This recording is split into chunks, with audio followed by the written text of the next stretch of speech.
नमस्कार।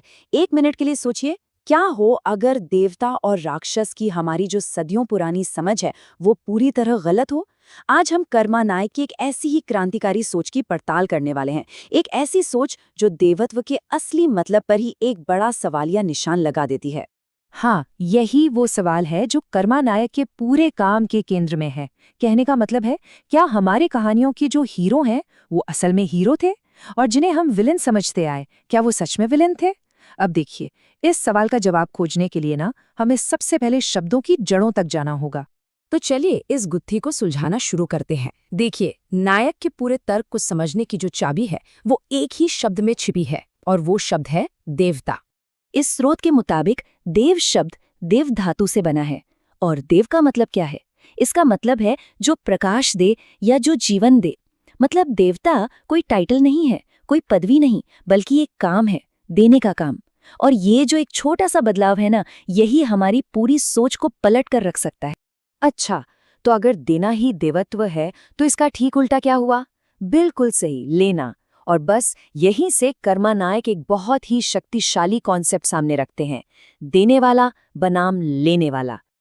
अब जरा इस सोच को देखिए। एक तरफ है किसान, वो क्या करता है? मिट्टी, पानी, प्रकृति, इन सब के साथ मिलकर दुनिया के लिए अन्न पैदा करता है। मतलब वो एक सच्चा देने वाला है। और दूसरी तरफ कौन है? एक विलासी राजा जो अपने महलों में बैठकर सोमरस पीता है और अपनी ही जनता से टैक्स वसूलता है, यानी कि एक क्लासिक लेने वाला। लेकिन बात यहीं खत्म नहीं होती। नायक का तर्क और भी आगे जाता है। वो हमारे महाकाव्यों के हीरोज पर भी सवाल उठाते हैं। सोचिए, शिकार करना, जिसे अक्सर वीरता का प्रतीक माना जाता है, क्या वो असल में देने का काम है, या फिर ये तो साफ साफ जीवन लेने का काम है, मतलब उपभोग करने का काम? लेखक के हिसाब से ये एक अप्राकृतिक कर्म है। तो अगर हमारी हीरो भी लेने वाले हो सकते हैं, तो फिर एक बहुत बड़ा सवाल खड़ा होता है कि हमारी कहानियों के असली राक्षस कौन थे?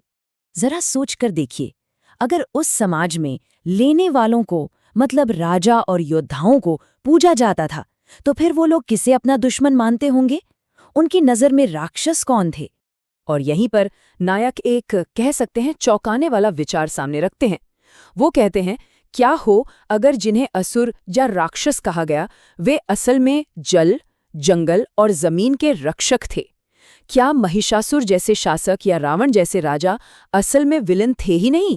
क्या वो बस अपनी जमीन, अपनी संस्कृति और अपने संसाधनों को बचाने वाले लोग थे जो तथाकथित देवताओं का विरोध कर रहे थे? इस बात को और साफ करने के लिए नायक एक बहुत ही दमदार ऐतिहासिक तुलना करते हैं। वो कहते हैं, जैसे अंग्रेजों ने भारत के क्रांतिकारियों को आतंकवादी कहा था, वैसे ही प्राचीन शासकों ने प्रकृति पुत्रों को राक्षस कहा था, ताकि उनके विनाश को धर्म का नाम दिया जा सके। ये एक क्लासिक रणनीति है ना? इतिहास हमेशा जीतने वाला लिखता है और वो अपने दुश्मन को हमेशा ही बदनाम करता है, ताकि अपनी जीत को जायज ठहरा सके। अब देखिए, ये सिर्फ पुरानी कहानियों या मिथकों की बात नहीं है। नायक के अनुसार ये जो देने वाले और लेने वाले की लड़ाई है ना, ये हमारी पूरी सामाजिक और आर्थिक व्यवस्था की बुनियाद में मौजूद है। लेखक का मानना है कि एक ऐसी फिलॉसफी, एक ऐसी व्यवस्था बना दी गई जहां सेवा करने वाले, मतलब जो उत्पादन करते हैं, उन्हें छोटा समझा गया और उपभोग करने वालों और युद्ध करने वालों को ऊंचा दर्जा दिया गया। सोचिए, एक ऐसी व्यवस्था जहां किसान और कारीगर को नीची नजर से देखा जाए और राजा और पुजारी को पूजा जाए।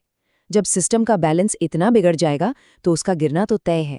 नायक के हिसाब से ये जो पतन का सिस्टम है, ये 3 स्टेप्स में काम करता है। स्टेप 1, जो पैदा करता है, जो प्रोड्यूसर है, उसकी वैल्यू गिरा दो, उसे निम्न दर्जे का मानो। स्टेप 2, जो सिर्फ उपभोग करता है, जो कंज्यूमर है, उसकी पूजा करो।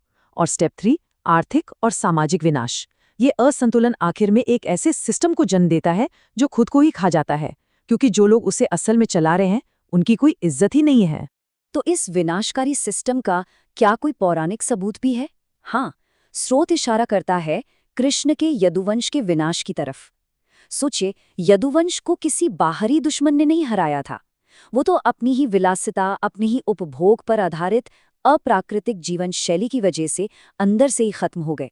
तो इस पूरी पड़ताल के बाद सवाल ये उठता है कि फिर रास्ता क्या है? अगर हमारी वैल्यू सिस्टम की नींव ही गलत है तो उसे ठीक कैसे किया जाए? और यहीं पर नायक एक क्रांति का आह्वान करते हैं। कर्मा नायक का अंतिम संदेश बिल्कुल साफ और शक्तिशाली है। वो कहते हैं, असली भगवान प्रकृति है और असली देवता वो किसान है जो प्रकृति के साथ मिलकर सृजन करता है।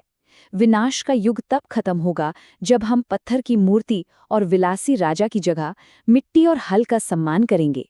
ये सिर्फ एक विचार नहीं है, ये हम सब के लिए एक चुनौती है। क्या हम आज भी लेने वालों को ही पूज रहे हैं, या अब हम असल देने वालों को सम्मान देने के लिए तैयार हैं? ये सवाल सोचने वाला